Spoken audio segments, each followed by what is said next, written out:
जय माँ शारदे। आज वसंत पंचमी है। माता सरस्वती का दिन है।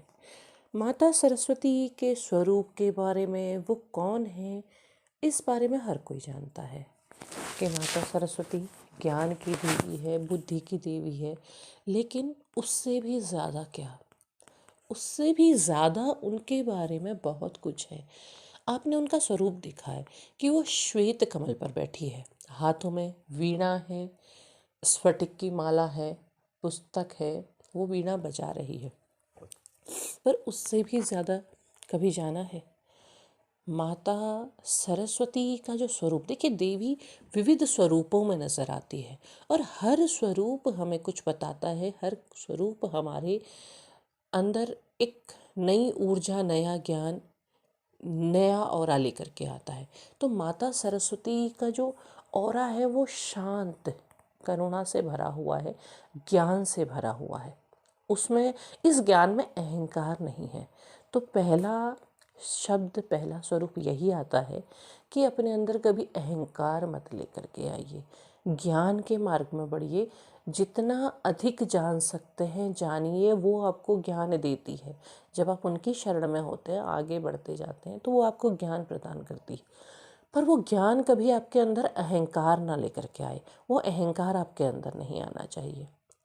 दूसरा है, जब आप शांत हैं, प्रेम से भरे हैं, तो आपके अंदर किसी के प्रति कोई दुर्भावना नहीं होनी चाहिए। आपके शब्दों में किसी के प्रति कोई बुराई नहीं होनी चाहिए।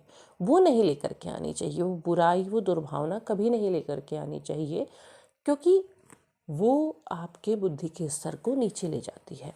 आपने रामायण में पढ़ा भी होगा ना कि जब रावण के अंत का समय आया, जब बुरा समय आया, तो क्या करा उन्होंने?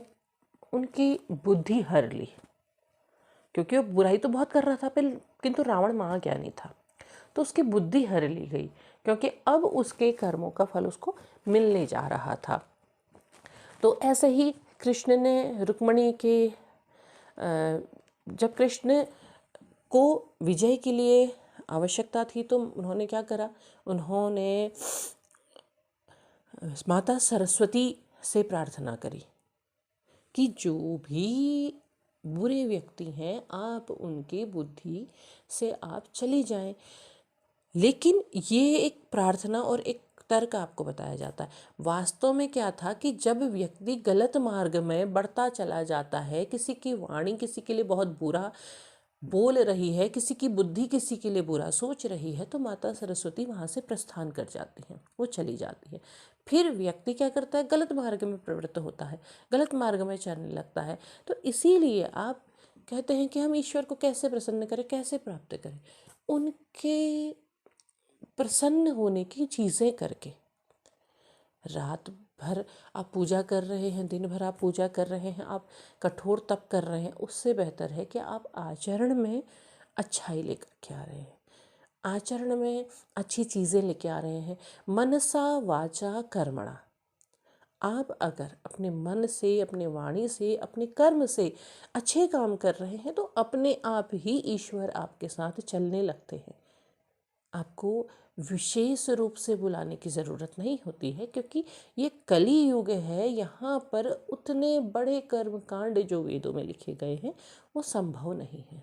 तो आप अपने कर्मों में, अपने कर्मों के द्वारा अपने अंदर अच्छाई लेके आए, और ये जब लेकर के आते हैं तो माता सरस्वती अपने आप आपके साथ प्रसन्न हो जाती हैं। तो आज माता सरस्वती का दिन है। आप ज़रूर ज़रूर ऐसे अपने दिन को बनाएं। माता सरस्वती अपने आप ही आपको वरदान देंगी। जो भी दुख है, जो भी कष्ट है, जो भी तकलीफ़ है, उसका सही मार्ग आपको प्रदान करेंगी। जो वर्षों से परेशान हैं, तड़प रहे हैं, उन्हें रास्ता नहीं मिल रहा है, वो रास्ता माता सरस्वती आपको प्रदान कर रही है। जय माँ शारदे।